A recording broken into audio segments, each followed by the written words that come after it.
I need to call Doc RJ. Kailangan niyang malaman yung tungkol kay Zoe at Dax. Dok, wag na. Wala namang kinalaman si Zoe dun sa yate, tsaka sa mga dating ginawa ni Ma'am Moira. We don't know that, Annalyn. Pero Dok, narinig ko na nag-uusap si Dax at si Zoe.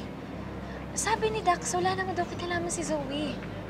Eh, di naman nila alam na nakikinig ako eh, so imposible nagsisinungaling sila. Doc, sigurado ka ba dyan? Sa dinami-dami ng ginawa ni Ma'am Moira, sa tingin mo walang kinalaman si Zoe doon? Kahit isa doon? Nagsinungaling siya sa'yo, sa inyong lahat, na iba yung ama na pinagbubuntis niya. Oo, Dok, pero naintindihan ko si Zoe doon. Naintindihan ko kung bakit niya tinatago si Dax. Pero Doc, kailangan malaman ni Doc RJ yung tungkol kay Dax at Zoe. Dok, please. Ibalatong mo na sa akin to. What do you mean?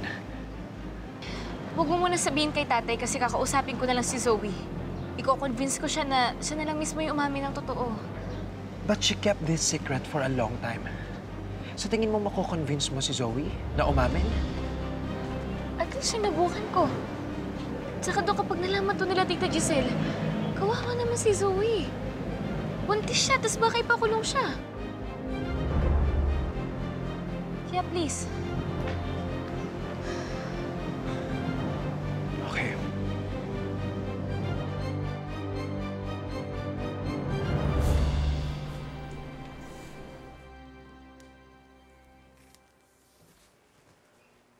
Dad, bakit mo ako pinabalik dito sa Apex? Papahinga na sana ako.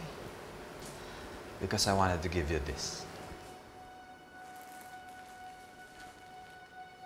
Ano yan?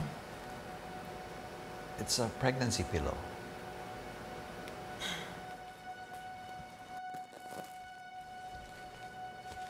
Thank you.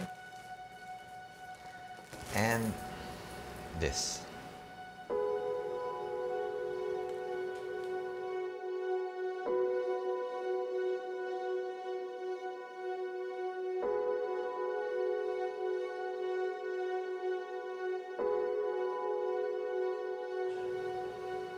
Umuwi ka na sa bahay natin, anak.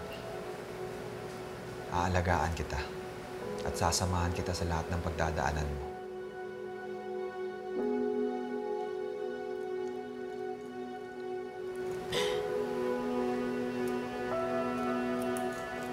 Kailangan pala mabuntis muna ako para maging close tayo ulit. Zoe, Relax. It's just a joke. well, jokes are half meant. Pero, you have a point.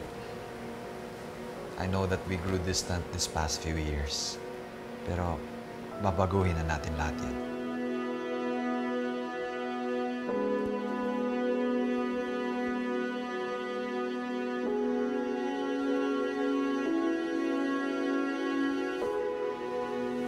From now on, anak, I want you to consider me as a friend.